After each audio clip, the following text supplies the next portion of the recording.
what would be a piece of advice that you would want to offer them as they're starting out? Don't work in aviation. No.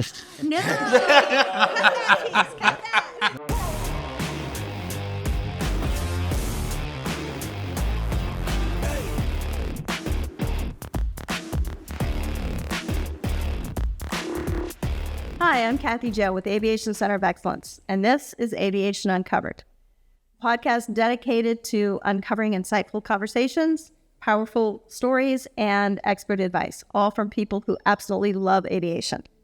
Today's episode, we're going to be talking about the need and the importance for developing highly skilled aviation mechanics and where as an industry we went wrong. I'd like to introduce my guest today, Jose Rodriguez, president of TXG.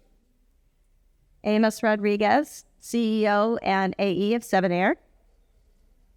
Mario Abad, principal at TXG and CEO of Aerothrust. And Carlos Koch, CEO of TXG. And just for transparency, Aviation Center of Excellence is within the TXG family, so you're going to have the opportunity to sit around the family dinner table with us and listen in on some conversations. So let's start off with some facts. So according to one report, in 2021, our workforce in 2021 was 195,000 certificated aviation mechanics. That's down from 2015's 342,000.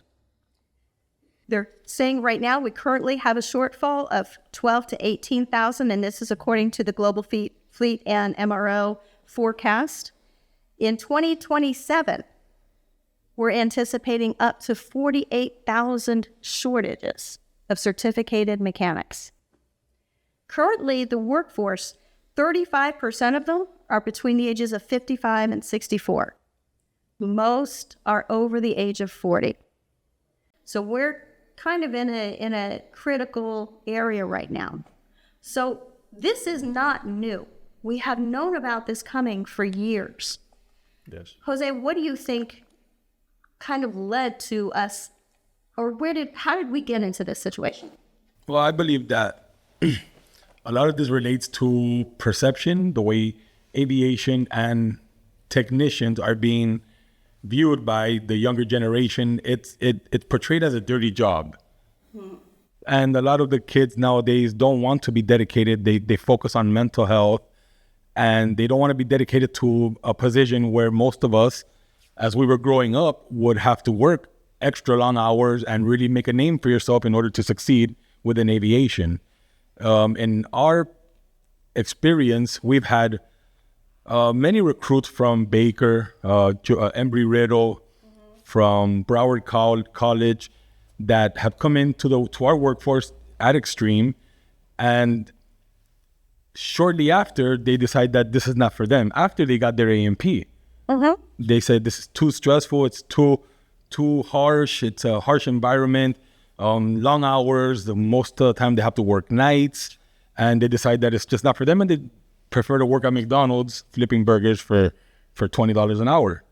I think it's something that has been portrayed, and we're not showcasing the benefits for those who love aviation. Some of those benefits being traveling, getting to know the world, all while getting paid. So how can we shift that perception? This is a tough industry. There's no doubt. There's a lot of hard work that goes into this. But if you look at just about any other industry, whether you're a professional and you've gone through 10 years of college, that's a lot of hard work and dedication. This is not that different. So there is hard work and dedication. You have to have that. So how do we shift that perception to, you had said this is a dirty job. How do we shift that? So one thing that we have done is really target social media, target the young audience, and showcase the perks of aviation. Aircrafts and modern day aircrafts are not as dirty as aircrafts that most of us worked on, DC-8s, DC-10s, 727, 707. Those aircraft, you would pop the cowling open and 2 minutes into the shift, you're covered in dirt, grease, oil. Nowadays, everything is electronic. We have to showcase that. We have to show it on social media, show them that it's a lucrative career and that it has many benefits that they can obviously entertain and be part of. So obviously you guys have been around for a little while. You've been in the industry. So why did you stick around? What is it that kept you going back? The passion for aviation. So what is that passion? What are you passionate about? Just for me, it's seeing a problem and knowing that I can find the solution. And then getting to the solution, it creates a drive in me that makes me want the bigger problem, tackling the next biggest problem. Mm-hmm. So for me, that's what drove me to continue the aviation career. Uh-huh. Okay. What about you guys? Anybody else? What are you passionate about with aviation? If I may, I think more than the passion, it also gives a lot of younger kids, and I'm speaking from experience, personal experience, a chance to do something out of the ordinary. I think that a lot of kids in a lot of households, there's young kids finishing high school that don't necessarily want to go to college. Mm-hmm. They're looking for other avenues. And that was my case. You know, I didn't necessarily want to go to college. I found aviation through a counselor at school and fell in love with it. But when I went to school, got my A&P, and started working as a mechanic, I realized, you know what? This is not as fun as I thought. I'm getting dirty every day. The longer the hours, the dirtier I would come home because, like Jose said, you know, the aircraft were older, and as a rookie, you're giving the worst task. So now we have to change that. With the younger kids, the new generation, they're very techie. So I think getting to experience right from the beginning the technical aspect of aviation and not necessarily the mechanical aspect of, you know, the aviation industry, it's a benefit, which we as young kids didn't have before. So speak to that a little bit, the technical aspect of it.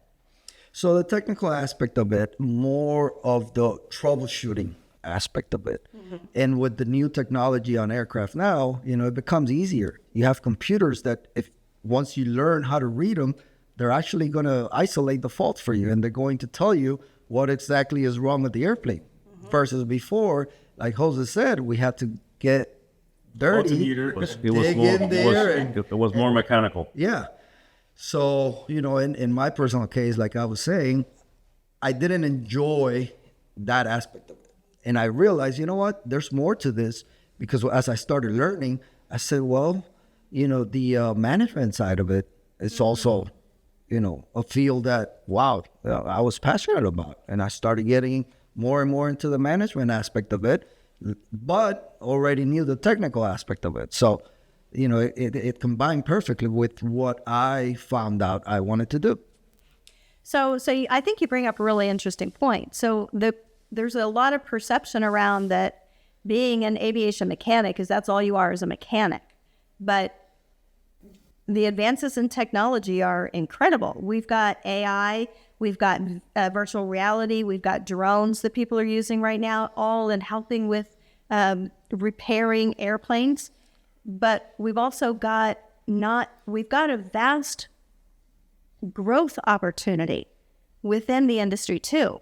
So if you're not digging, you know, being out there working on the airplane, there is opportunity to continue to grow and still be in an industry that you love. 100%. And, you know, it's not every aspect of aviation is for everybody, but I think once you're able to get in and break ground, break the ice, you're pretty much able to map out where you would like to work, because there's so many options. You know, there's planning that goes into it, the actual records keeping portion of it, even the finance portion of it. I mean, it's so wide. All careers are involved regardless. Yeah. So.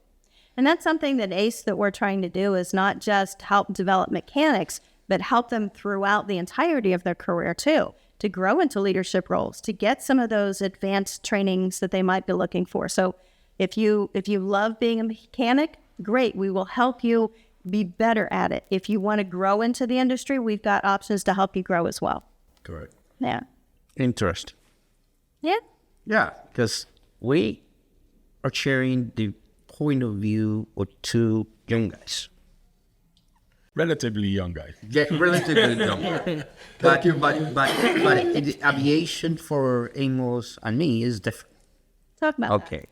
So because for us, aviation is culture. It's something that excited us when we were young. Aviation was this high-level opportunity because it was very small. And those times we didn't have the deficiency for pilots or the deficiency of mechanics.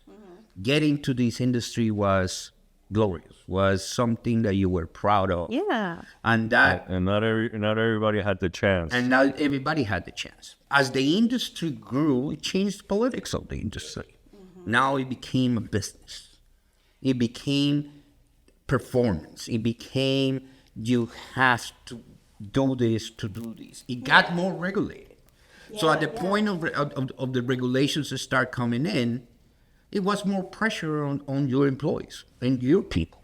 So that pressure for younger kids that don't have the ambitions of going forward like these two gentlemen here, that's why they are here. Because out of 100, you got 2 that have the ambition to go forward. The other ones are just like we call here for the money. And as we keep growing this industry and as the industry keep going forward, and these kids are starting to evolve. I mean, right now, the kids, the only thing they want is work from home, have all the benefits in the world, manage their own time, but do not pressure me. And in this industry, it's totally backwards. Industry is totally regulated. We have to follow a line. Yeah. We have to understand what we're doing. We have to be trained and constantly evolving. Yeah. So, and in the other hand, what I see the biggest deficiency in the industry today is if you are a regular guy getting out of high school, where is your aviation environment? You don't have dedicated schools. The major schools do not provide aeronautical services. Everything is small colleges in small towns, and what they're teaching them is on pipers, on the small aviation. So, and they're telling them they're going to make the money that you make in McDonald's. So, Yeah. there is not an aviation program in this country outside Embry-Riddle or Purdue that actually motivates these thousands of high schools coming in to get into this industry. Actually, you are and have the ability to make a lot of money and make something for yourself. Well, we're hoping to change that. That's what we're doing next. One more, that's right, one more there. But yeah, it's actually an interesting point because another reason that the industry has gotten to the point it has, and this I found very interesting, between 2000 and 2008, there was a 13% decline in aviation schools. Yeah. So there was a huge amount of schools that just closed down. So there's not, and it hasn't really picked back up yet. So the schools just aren't out there teaching the students the way they used to be. Yeah, I tell you, in Aerothrust, when we were having a lack of mechanics, we decided let's go and get these kids out of high school. Mm-hmm. And we went to a couple of high school programs in different parts of the city. And we told them, come to us, we get you an A&P license. It's like we were talking French. Yeah. So we have to explain. But the ones that came to the program is still on the program because you give them a pad that nobody is telling them to exist. So that reaching out programs, we need to start making sure that the communities and the political guys from the communities, and they push them. And our biggest exit wasn't on high and middle class. It was in the low class neighborhoods where these guys were used to go work as a forklift driver in a warehouse. So that's actually, I think that's an interesting pathway there for the industry itself. So a lot of people who are in lower incomes, they go for jobs. They get what they can. And oftentimes those jobs don't really have a future. So how can we entice that? How can we show them that we do have opportunities and we'd love to have them? So I believe we have to start with petitioning our local government to create grants so that there's funding for these public schools to be able to put together a program that is catered to aviation. Yeah. Especially in South Florida, you're in one of the biggest aviation communities within the United States and the world. Yeah. And there's no program catered to that. You have George T. Baker, which is a public school, but there's nothing really pushing the kids or funneling them to decide to go into that school. There's no marketing. There's no information being displayed anywhere. It's just, if you know, you know. I think that's one of the main things that the government here in Florida should at least be seeking. And then aside from that, one of the things that, as you know, we're doing with ACE is reaching out to these low-income housings, people that come from other countries that have mechanical experience, and we're going to go give them the opportunity to create a career within the United States. Yeah. And that's going to create and supplement a workforce that is really not being found anywhere else. Right, and not given the opportunities either. So this is something that we really want to do, is try to give them opportunities. We're going to take with it they're going to take with it what they do, and that's fantastic. But giving them the opportunity, that's a beautiful door opening for them. Yeah, if I may, you mentioned at the beginning, where did we go wrong? Yeah. And I think a lot of that, and having witnessed myself from, ground zero, the particular programs designed in the public schools, as is George T. Baker, are not fit to the current aviation industry. That's correct. So kids come in there and they learn all these things that are not real life, not real world in the aviation industry.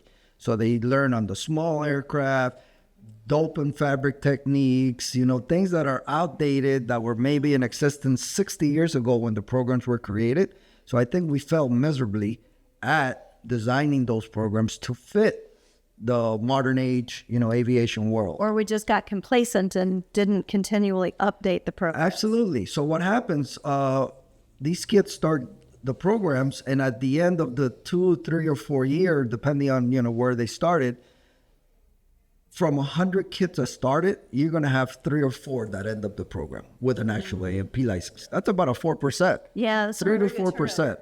Horrible. So, you get them while they're young. You get them interested enough to actually go into the school and start the process, but then you lose them along the way because it's antiquated, it's not real life. There's no real technical aspect to it. There's no modern technical aspect to it. So you lose them.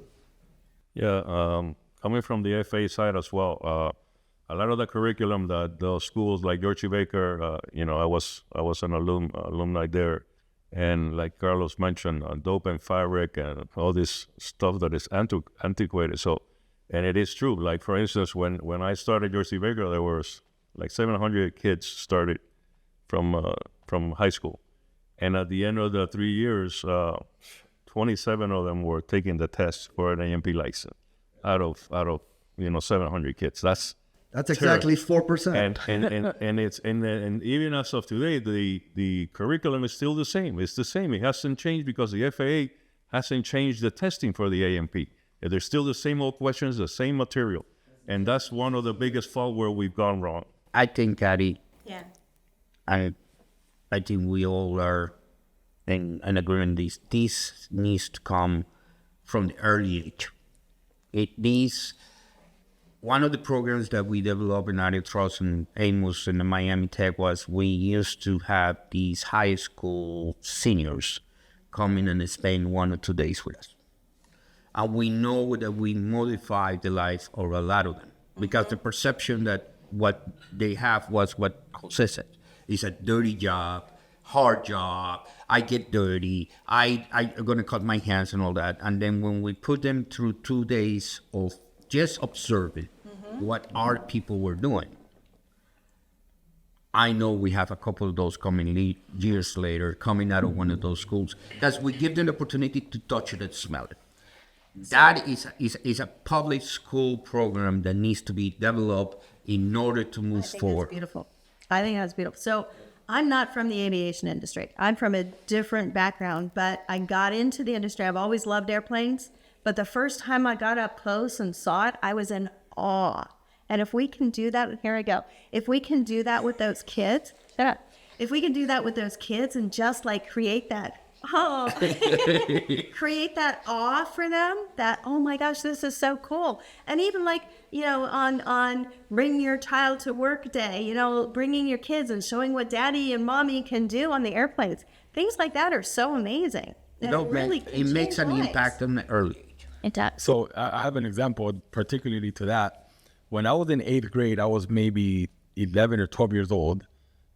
Our technology class, which is catered mostly around computers and typing and learning programming, had an event where they bought everybody balsa wood and you had to design your own glider. Cool. That was the beginning of the aviation career for me. Because when I built my first glider and I flew my first glider, I won first place for how long that glider flew.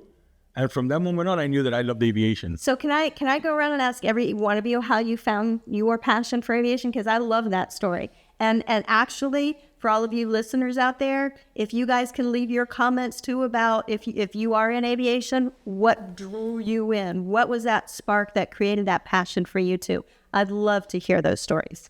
Amos, what about you? I was always very mechanically inclined all through my youth. I would disassemble bikes and lawnmowers and whatever I can get my hands on. And as I got older, I started working on cars, and then I said, well, cars don't really pay that much, so let me work on airplanes then.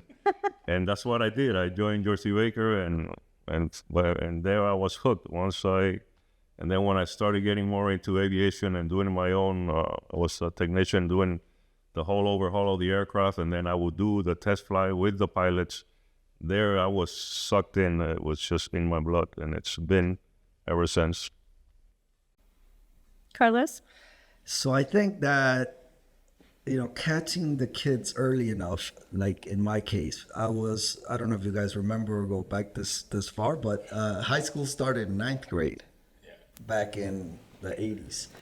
And so a school counselor came to the school from the high school to speak about the different careers. And she spoke specifically about the program at George T. Baker.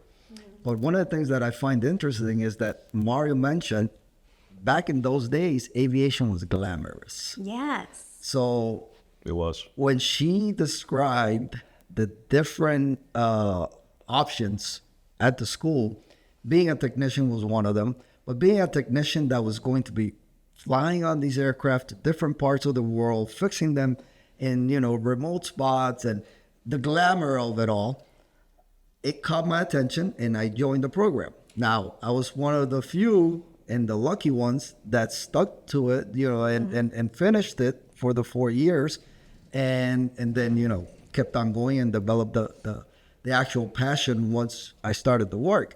But I think that's very important, bringing the glamour back into aviation. How do we do that?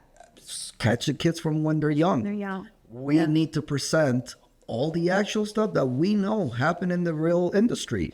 And I mean all of us here, at one point in our careers, we were dispatched to places all over the world. Sorry, Amos, got a chance to live abroad 6 to 8 months in different countries, Japan, Middle East, Dubai. All these things are glamorous to kids, and it catches their eye. But I think the whole industry has to come together and fix it, because right now everything is about the dollar and the penny, and before, like you just mentioned, the glamour was there. Remember Pan Am, the stewards, how they wore that beautiful uniform, and they were walking into the terminal and they were so proud, and everybody loved that. And now that's gone. You don't see no advertisement from none of the major airlines with the uniforms, and that glamour is gone from the whole industry. And I think it's going to come where the whole industry will have to come together and start that again. They have abandoned that. Bring the glamour back. Yes. You remember when they used to wear suits to go in first class? Yeah. Everybody in first class had to wear a suit. Yeah. Now people wear pajamas. Now you're in pajamas. In my case, it's in the blood. My father was an aviation executive in Yeah. airlines in Colombia. And I don't know, I enjoy every time I go to work with him and see what the industry was all about. Yeah. Didn't want to work in the industry though. No? No, but I came back from NYU, and in my way back down to Colombia, I got somebody, an old man, JB Millon. He says, hey, you're smart enough to help me with my airline. And I stay here. And since that day, I haven't left. So you didn't want to follow in your father's footsteps, but somebody else pulled you in, and here you are. Yeah, and I don't regret it a day. Yeah. Yeah.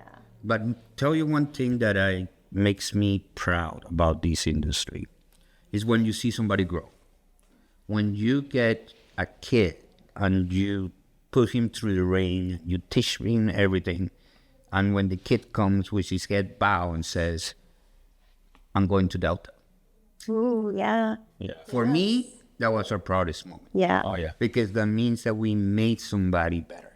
Yeah. And he went to a major airline. So that means that what we're doing Works. is worth. Yeah. And I think every one of us share that. Seeing people grow is our most satisfactory thing that you can have. That's true.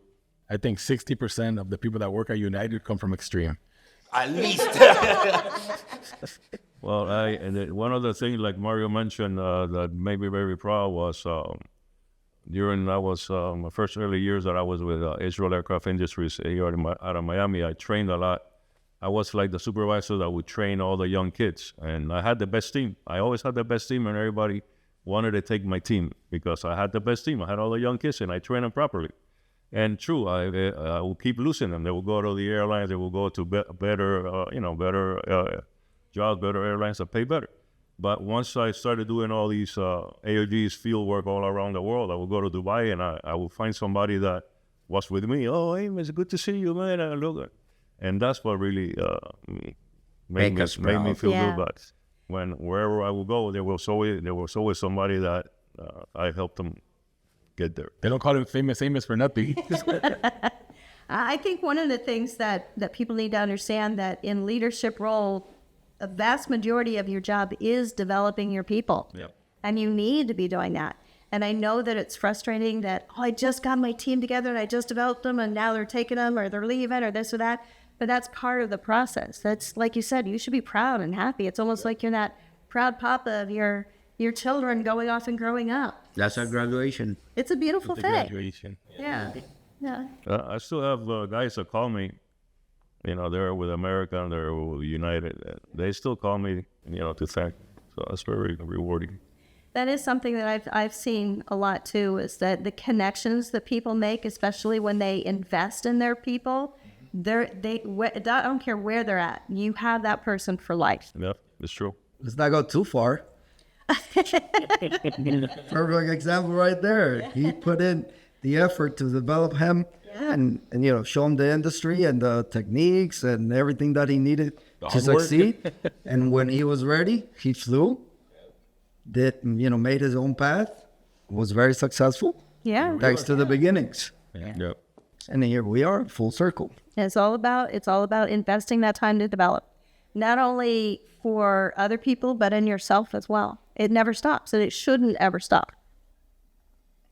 But I feel that to start correcting some of the issues that we're having with the lack of AMPs, it's going to come from us. And if we don't do something about it ourselves, nobody's going to do it. So that's why we're here.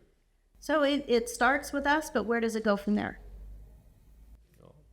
If we start, with us. and we Starts and finishes with us? correct. But if we start and we show other people that it is working for us, we're need going to to lead. make the difference. We need to lead. Yep. We need to set the sample. Our biggest hope is that what we're trying to accomplish here with everybody's leadership here gets duplicated by somebody else. Somebody else will take it in California, the same path, and somebody else will take it in Seattle. And so start with us. Start with us putting our efforts and our resources and Yeah. our economical support of this. Yeah. And it will finish with us because eventually we're not looking to be rewarded. but our reward will come internally because we will get there. Yeah. Yeah. And we cast this.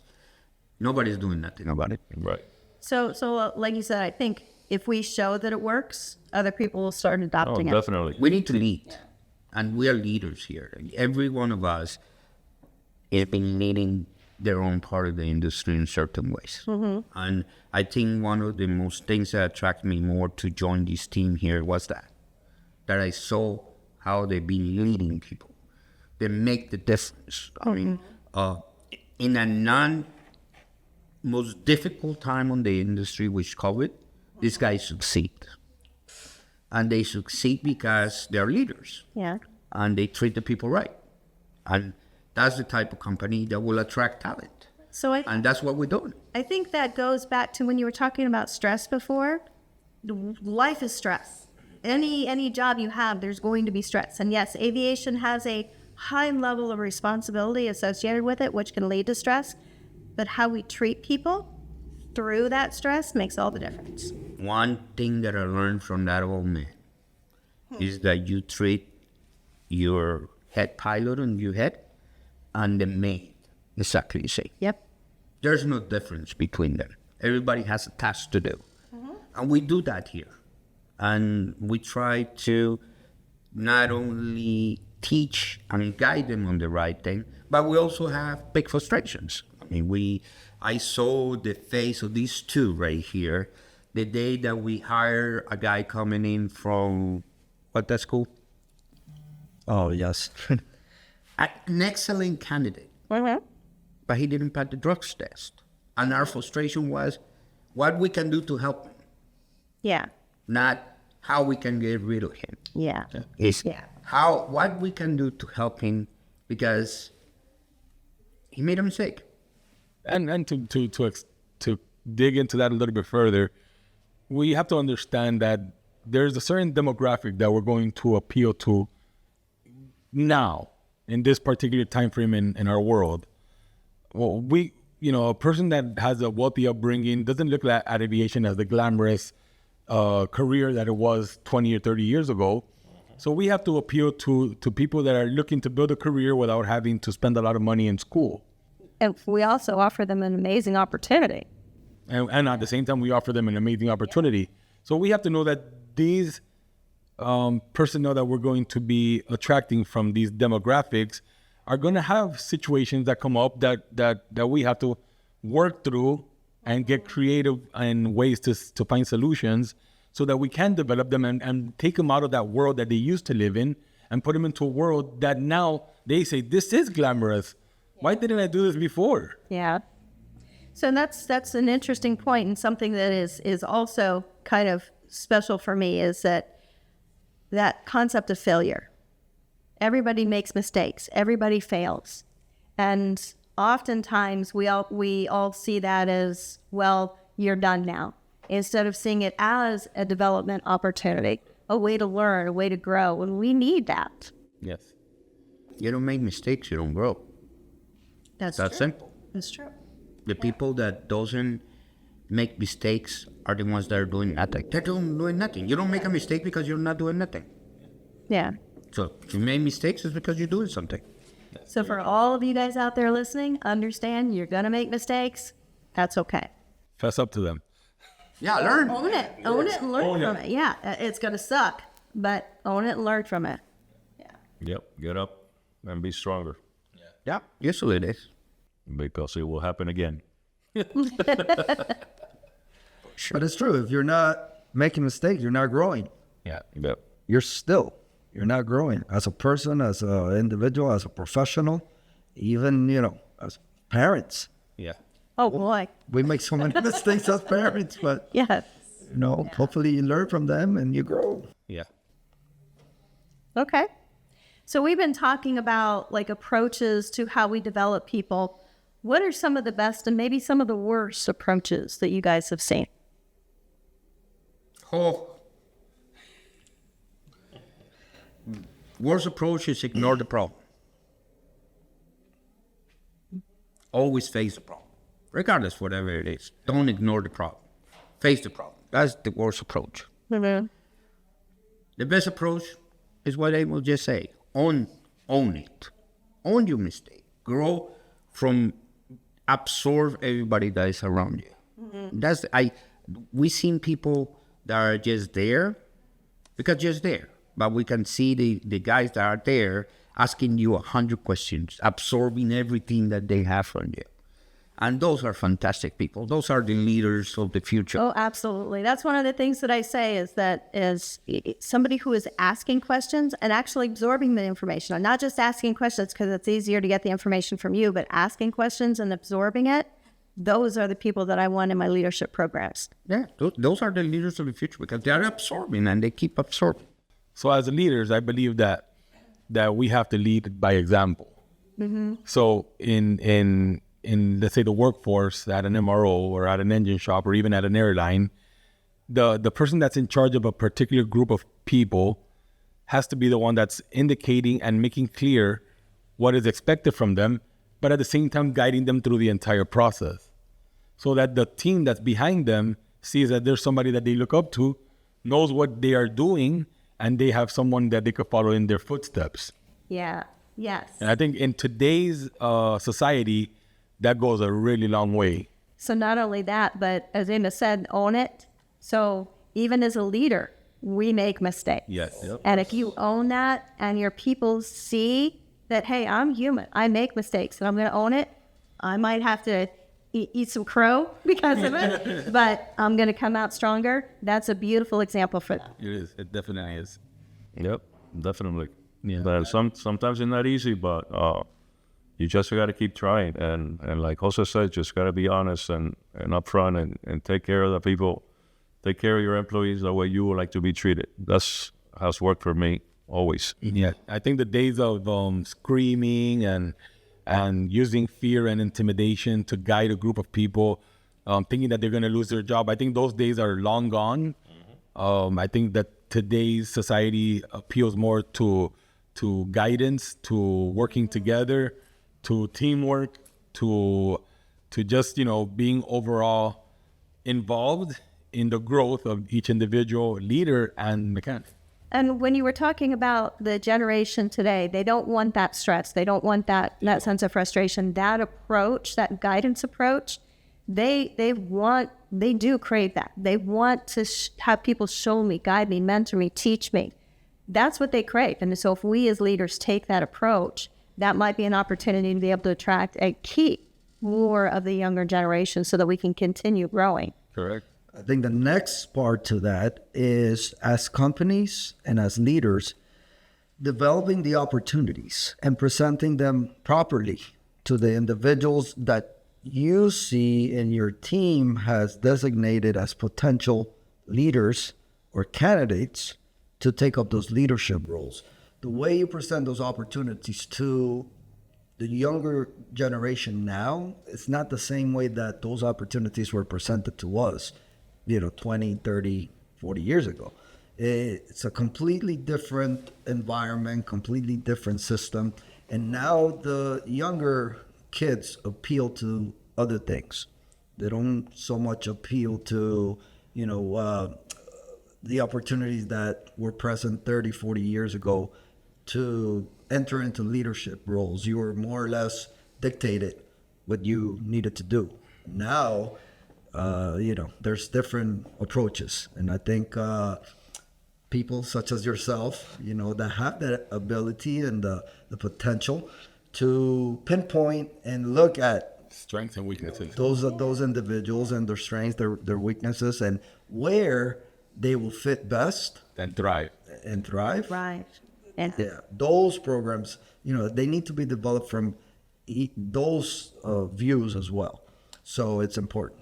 so I think what you mentioned earlier about the concept of career pathways, I think that's really where we need to start, is show them these are your opportunities.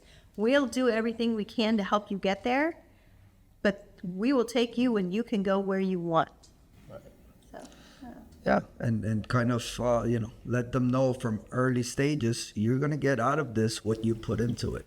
Because a lot of kids nowadays, they don't like to put in the work. Well, I think a lot of them want opportunity. They want choice. Yeah. They don't want to be told what to do. They want to choose what to do. So this is a way that, here's the pathway. What works for you? Where do you want to go?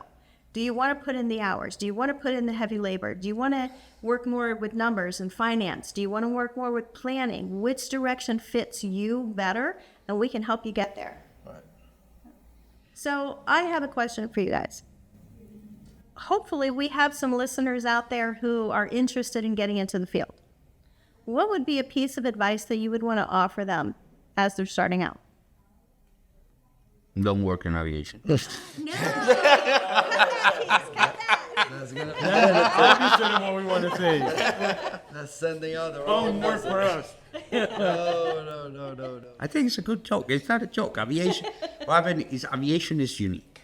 If you think about it, have you ever seen an industry that changes, grows, have so many different paths that touch everything?